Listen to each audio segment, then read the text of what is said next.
Pag-usapan natin ang NBA dito sa channel. Finally, I do enjoy the NBA, though hindi na ako ganong nakakasunod masyado outside of my favorite team. Pero may isang bagay sa NBA na paborito ko for years. Yan yung mga role players, mga weird quirks, or yung mga hindi ganong napapansin na strategies na ginagawa ng mga NBA teams. And ngayon, nauuso nga sa TikTok, di ba, yung mga elite ball knowledge. At yun talaga ang paborito kong gawin, sumuporta ng mga niche role players. Pero for now, hindi yun yung gagawin natin. Hahanap tayo ng mga weird tendencies. Yun yung talagang highlight ko for this video. Yung mga weird quirks or tendencies or yung mga weird skills na ginagawa ng mga NBA players dito sa video. Yun ang agenda natin. So, here are some cool NBA players with some weird quirks na you guys might enjoy at ma-point out nyo next time na nanonood kayo ng NBA basketball. So, first player sa listahan natin, unang player na pag-uusapan natin ay si Sam Hauser ng Boston Celtics. What I like about Sam Hauser ay yung no-dip 3-pointers niya. I remember dati pinauso to ng Brooklyn Nets sa mga corner 3-point shooters nila like sila Joe Harris. Pero ngayon talaga Sam Hauser tinake niya into another level itong no-dip 3-pointers and ginawa niya tong talagang strength niya. And kumbaga parang yung cornet contest na Celtics din apparently, weirdly enough Celtics din yon noon nagsimula. Siguro maybe ine-encourage talaga ng Celtics na may mga weird quirks yung players nila. Pero anyway, Sam Hauser throughout the season played roughly 25 minutes per game kung saan nag-average siya ng 9.1 points, 3.8 rebounds, and 1.4 assists per game. Sa 3-point shooting naman, na yung specialty niya, he attempts around 6.4 per game. Kung saan nakapag-convert siya ng 2.5 per game makes. So, total nun is 38.7%. Very high 3-point shooting percentage. Pero kung talagang magiging sobrang specific tayo, since no deep threes nga di ba? Sa sample size na yan, parehas na sample size, sinusulat ko to ng April 10, 2026 ng 4:32 AM. Anyway, kasi hindi pa tapos yung season pero gusto ko nang gawin yung video. Pero anyway nga ulit, kung magiging specific tayo, i-sort lang natin into catch and shoots lang talaga. He made 155 out of his 400 attempts. So yun ay 38.8%, which is essentially 39%. And sa mga off the dribble naman, 30 out of 81, which was 37%. Not bad also, pero talagang mas elite talaga siya sa catch and shoot. And tungkol sa no deep 3 ni Sam Hauser, kasi most players when shooting sa corners, they need to bring the ball down pa, di ba? To their waist para sa setup, mag-gather, may wind up, may release. Pero kapag no dip kasi, it's faster. It's more difficult for close-out defenders to contest the shot. Since most of the time nga, di ba, offenses naman are dribble drive, pick and roll, etc. Drive in the middle. Yung defender sa corner, lagi yung tiga-help tiga-tag ng either roll or drive. So having a quick release 3-pointer like a no-dip 3-pointer kay Sam Hauser will punish yung mga defenders pag help off sa kanya. And you wouldn't help off Sam Hauser anyway. Pero if, di ba, they do, mahirap pang bumalik kasi no-dip ang bilis kukurap ka lang andun na sa release point ng release niya yung bola. And next naman na pag-uusapan natin ay si Jay Huff at ang kanyang reverse dunks. For some reason, si Jay Huff, if you watch him, tuwing na-dunk siya, palaging reverse dunk. And actually, pwedeng habit lang kasi talaga yan ni Jay Huff. Pero kung hihimayin natin anatomically, or i-overthink natin, it could be, a very, actually parang smart move yun from Jay Huff.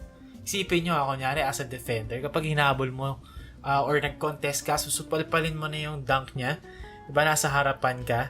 If you contest, oftentimes, yes, square ka sa bola, pwede pa rin naman mag-body to body contact, pero mas may chance ka, 'di ba, na ma-swipe away yung bola or masupalpal. Pero pag reverse dunk na, kagaya ng ginagawa ni Jay Huff, if you try to contest, parang ini-imagine ko bubungad agad sa iyo yung buong torso, upper body niya bago maabot yung bola sa kabilang side. Or kung abutin mo man, 'di ba, may tatama baka mabatukan mo pa nga, 'di ba? By the time na mag-attempt ka ng contest, may body to body contact na agad na mangyayari. And it's almost a guaranteed foul, di ba? Unless you go super vertical. Unlike sa normal na dunk lang. So, maybe if you overthink it, maybe ginagawa niya yan as a human shield, di ba? Sa sarili niya. To shield off shot blockers.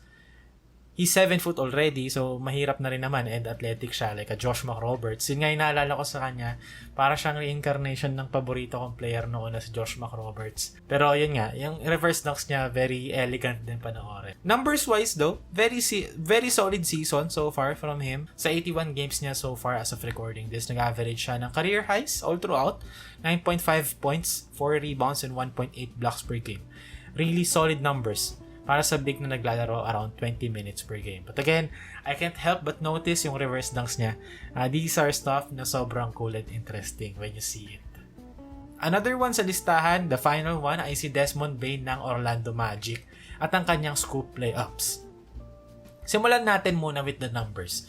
So far as of writing this, through 81 games, nag-average si Desmond Bane ng 20.2 points, 4.2 rebounds, and 4.2 assists per game, and shot 39.2% from 3.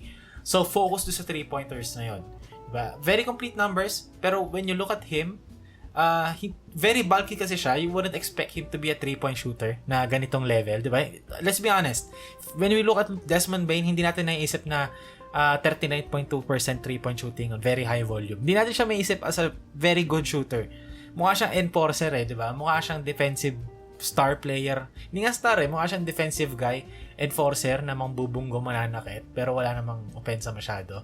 And lalong-lalo nang hindi mo expect na siya yung tipo ng player na mahilig sa scoop layups. Pero dahil sa elite outside shooting niya, nakaka-generate siya ng long closeouts. Kung saan mas madali for him to attack defenders. Kasi shooter ka, aggressive yung closeout sa'yo, it's easier for you to make them, di ba, off-balanced.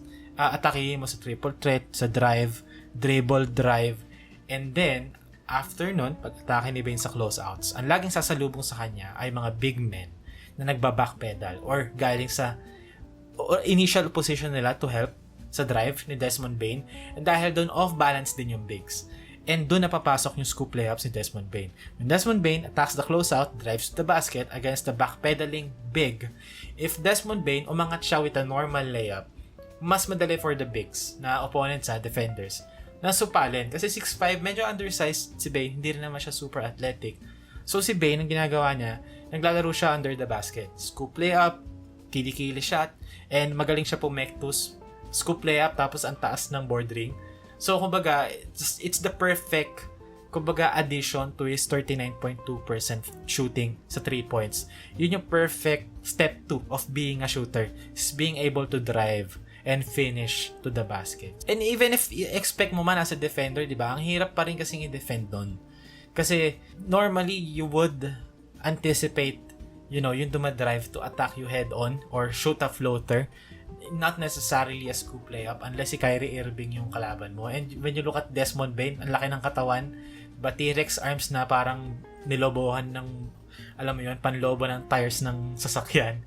Balloon yung braso. You wouldn't expect him to shy away from contact So it's very tricky to defend, and that makes Desmond Bane very effective shooter lalo. Kasi meron siyang step 2 to it if you check him and you give him that drive. So, ayun, yan yung tatlong players na gusto ko yung highlight today, and their weird quirks, weird skills. Marami pa ako actually sa listahan, pero syempre hindi ko naman lalahatin. If gusto nyo yung ganitong format or yung mag-highlight ako ng mga weird tendencies, weird skills ng players, I'll do a part 2. Gagawin ko to ng part 2. Pero anyway, yun lang naman for now. Thank you for watching.